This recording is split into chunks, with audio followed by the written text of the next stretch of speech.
Welcome to the deep dive. Today we're jumping into something pretty interesting, maybe even a bit perplexing, that happened back on June 19th, 2025. We're looking at the recent FIFA agent exam. Our sources are basically saying it, well, failed miserably. That's the word on the street, yeah. So our mission today is to unpack why that happened and maybe what it tells us about, information preparation, especially when things don't go as planned. Right, when the goalposts seem to move. Exactly. So let's get right into it. The big thing our sources point to is this. Significant exam scope shift. Yeah. Test takers, they spent ages preparing, focusing on what you'd expect, right? Transfer rules, representing players, contract details, the core stuff. The absolute fundamentals, yeah. But the actual exam, it apparently leaned really heavily on things like procedures, safeguarding rules, some pretty niche regulations, a structural mismatch, as our sources put it. It sounds incredibly frustrating. Imagine putting in all that work. Months, maybe longer, yeah. Poring over the FIFA rulebook, the FFAR. Right, the FFAR, the FIFA Football Agent Regulations. And what's really notable is how few questions actually came from that core rulebook. So lots of technical stuff, but not directly FAR. Exactly. Described as very technical, non-directly related FAR questions. And what was really surprising was the lack of questions on the basics, like agent-player contracts, or just general agent procedure, things you absolutely need to know. That seems like a massive gap. And they shared an example, didn't they? This question about... Oh, yeah, the red card one. Something like, if a player gets a red card, 2-game ban in 2022, then another red in 2024, what's the new penalty? Okay, maybe vaguely relevant to football overall, but for an agent exam, it does feel a bit out there. Very out there for many test takers. It definitely makes you wonder what the actual focus was intended to be. Right. What were they really testing? And if you look at what else was missing, it gets even more telling. Okay. Our sources specifically mentioned not one question related to fee percentage. That's how agents get paid. Pretty crucial. You'd think so, yeah. Also, not one question on 16-18 UEE rules for minor players.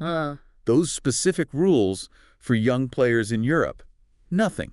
Wow. And nothing on training and solidarity payments and rules, how clubs get compensated for developing players. Again, totally fundamental to the transfer system agents work within. So core parts of the job just absent. Completely absent. It really underlines this shift in focus we mentioned. Okay, so the content itself was a major issue, but then it gets worse. Our sources also mentioned technical issues.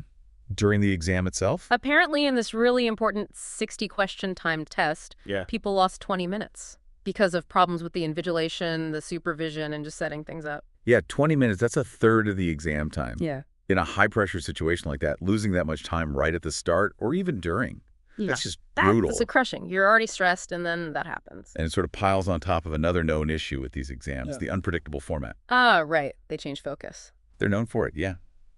Inconsistent in focus from session to session is how our sources put it. So even if you studied really hard based on, say, the last exam... your prep might not match this exam's weird focus at all. Precisely.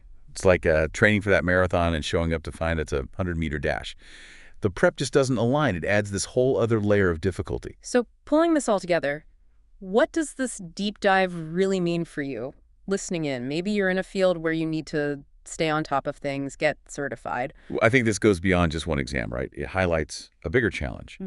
How do you gain knowledge and feel truly prepared when the rules of the game, or maybe the test, can shift so unexpectedly? Yeah. What it really shows is maybe the most important skill isn't just knowing the rules, but being able to anticipate how you'll be tested on them. Or maybe just being adaptable. Developing a flexible approach, not just memorizing details, but understanding principles. Exactly. Focusing on core principles and adaptability rather than just, rote learning every single tiny detail that might or might not be relevant this time around. It's a really powerful point. In a world that's constantly changing, maybe true understanding isn't just what you know, but how well you can adapt when the definition of important suddenly changes. Makes you think, doesn't it? How do we even define expertise or test for it when the ground is always shifting underneath us?